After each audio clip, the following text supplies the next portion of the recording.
Imagine if you could look at a random splash of seawater filled with tiny extraterrestrial creatures. We could find something as wonderful as this in these plumes. A chance of a super positive outcome, so how does that influence how we can explore? Cassini has sampled the plumes already, flying through them, with no chance of contaminating the oceans, a gold star for planetary protection. So this is something we know we can do. Enceladus is a sure thing, as its plumes erupt continuously, feeding Saturn's E-ring.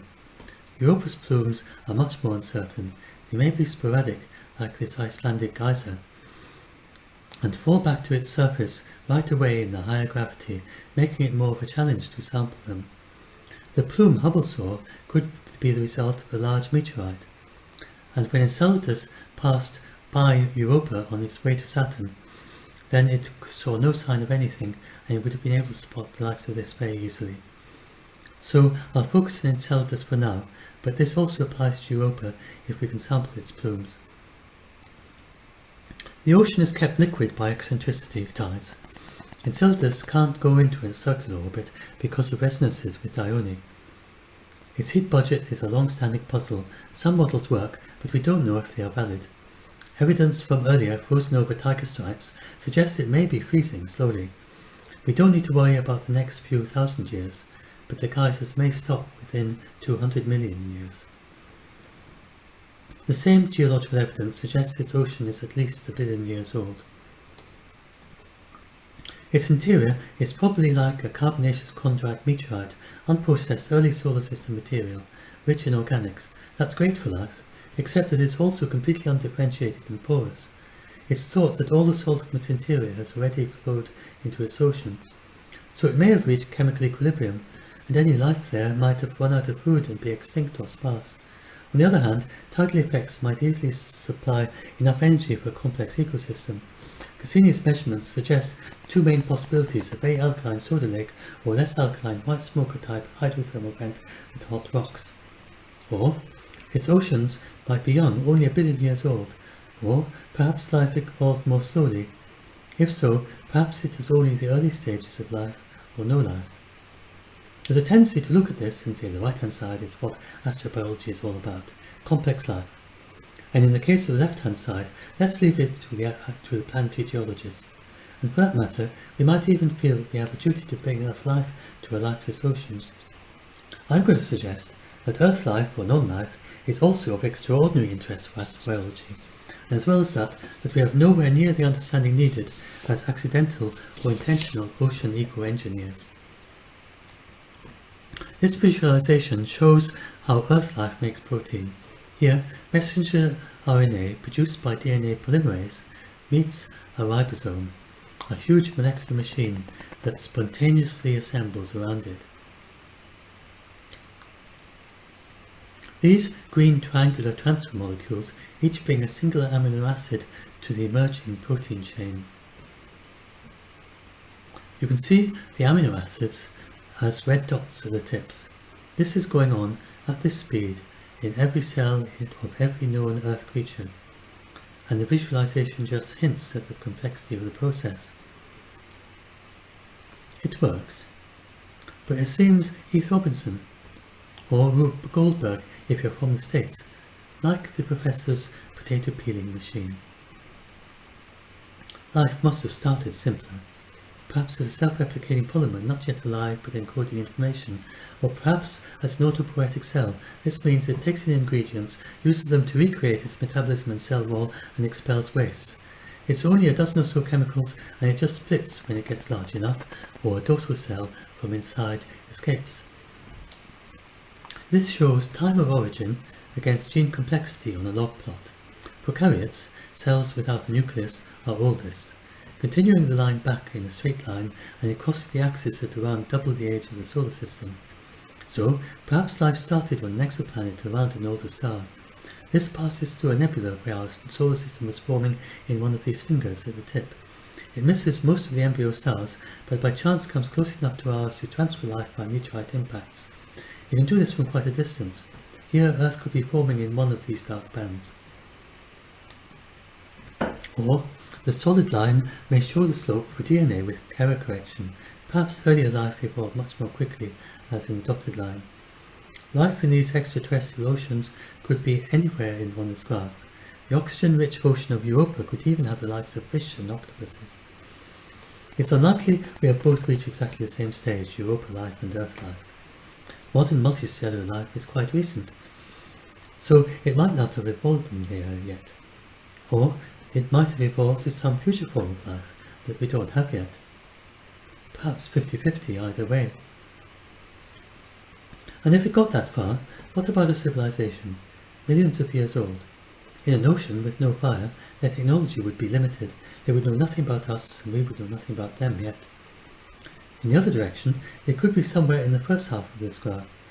More than half of evolution is hidden from us according to this graph of complexity. Each pixel in this graph covers over 70 million years, so our lab experiments like Yuri Miller explore a tiny fraction of the first pixel. That leaves a huge gap, which must have steps as momentous as the development of a nucleus, multicellular life, and the plants and animals. But what those are down here, we can only guess. In some ways, that might be the most interesting outcome of all, to fill in a little of this gap. That's why I suggested an early or non-life ocean could be just as interesting for astrobiology. There's also the possibility that it's a different kind of life, and that's true for the entire graph. If life evolved around a previous star, there's a chance it's related with a common ancestor older than the prokaryotes.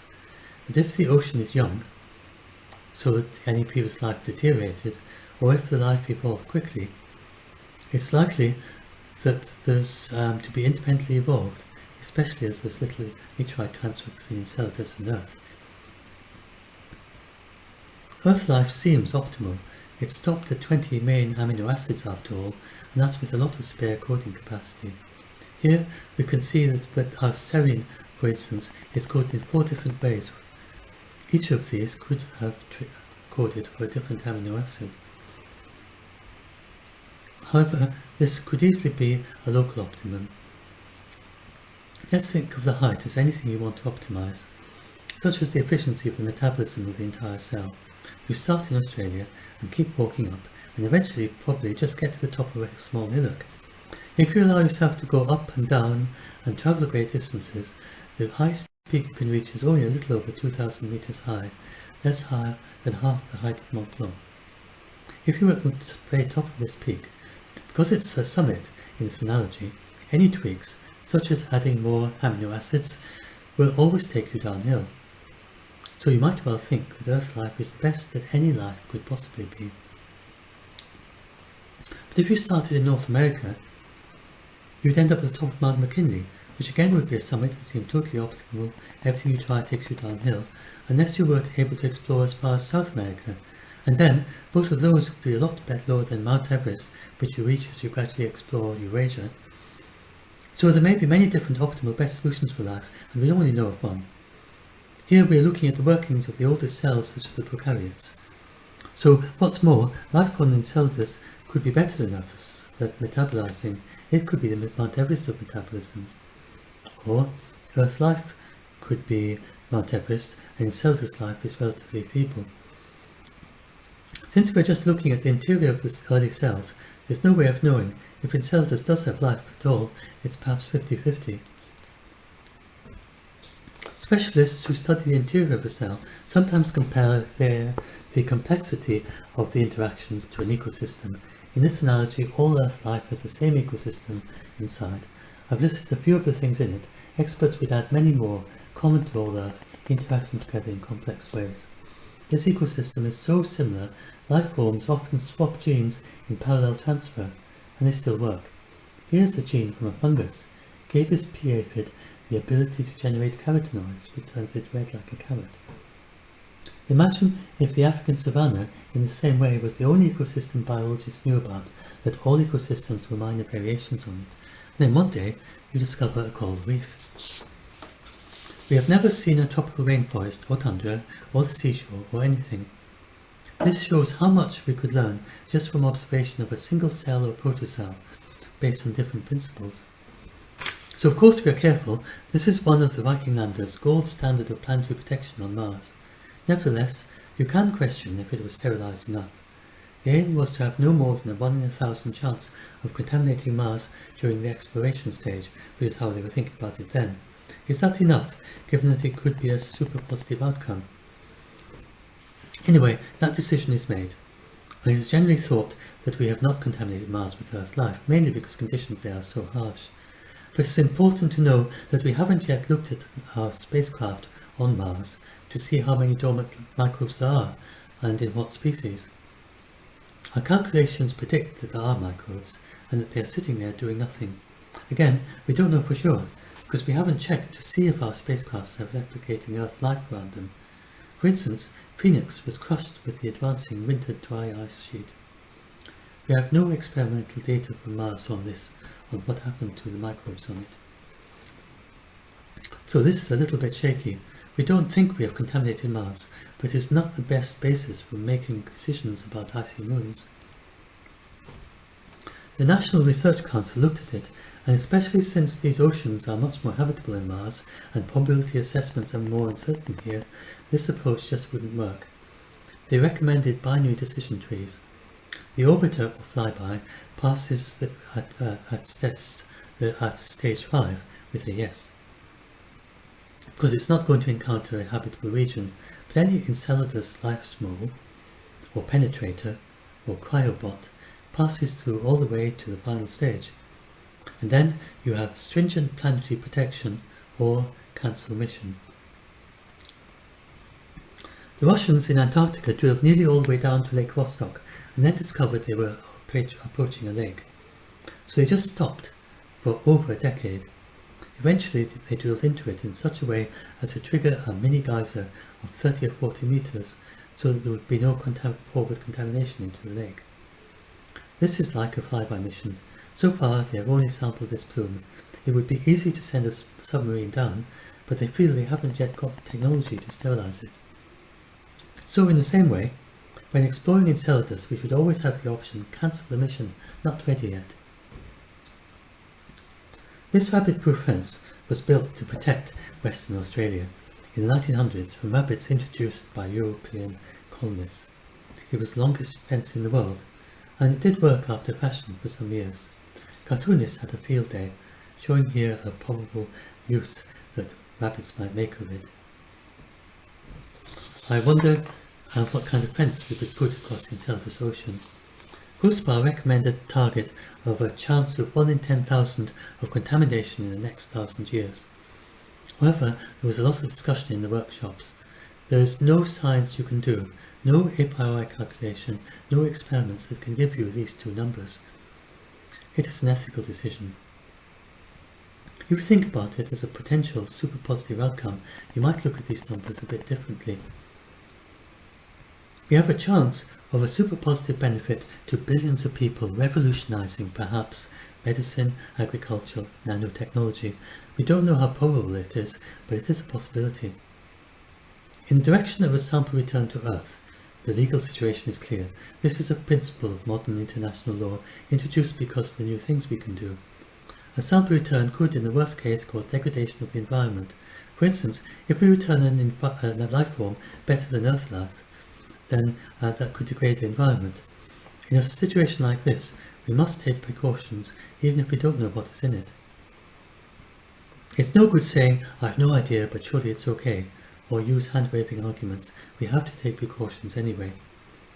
And it's us, the proponents, that have to do these science, and the discussion has to involve all the affected parties, which in this case may mean the entire world. We can never say, "We are the scientists, we will make the decision for you." That's totally wrong. And you have to consider all possibilities, including always no action. That can get forgotten. If you ask experts, "How can I return this sample safely?" that's the wrong question. They must always have the option to say, "It is not safe, yet," if that is what their research shows. I suggest that it should be the same for super positive outcomes in the forward direction. You should take precautions even though we have no idea what is there. As proponents, it's up to us to prove that we are doing is not going to impact on it. And I would say, because it is super positive, it impacts on the entire Earth, because of those billions that would be affected in a positive way in the best case. So it should be similarly open and involve discussing all possibilities, including again, no action. Here I have just adapted the first sentence of the wingspread text, one of the statements of the precautionary principle, to show the idea. So I've changed harm to health or environment to super positive outcome, and you get a reasonable guideline, I think, in the positive direction. Carl Sagan once said about a sample return from Mars, you can't take a small risk with a tiny life, with a small risk with a billion lives.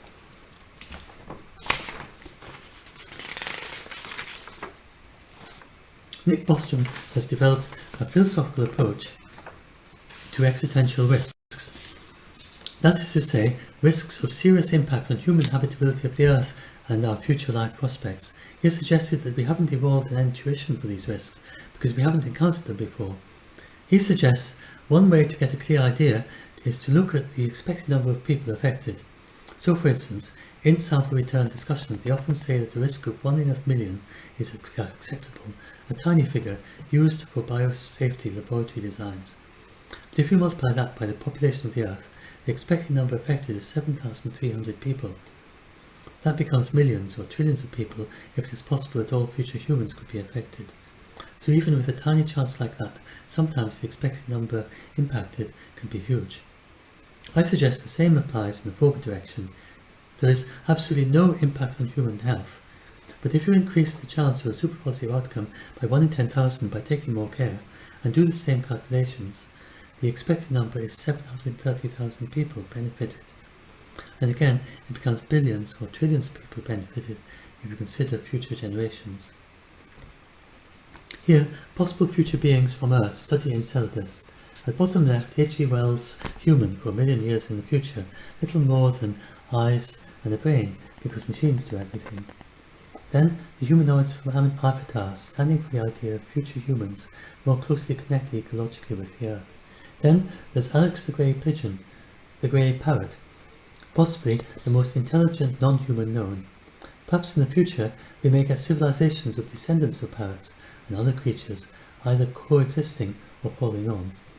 Over the next 500 million years, surely thousands of such civilizations will arise and fall, and from time to time some of them will visit Enceladus.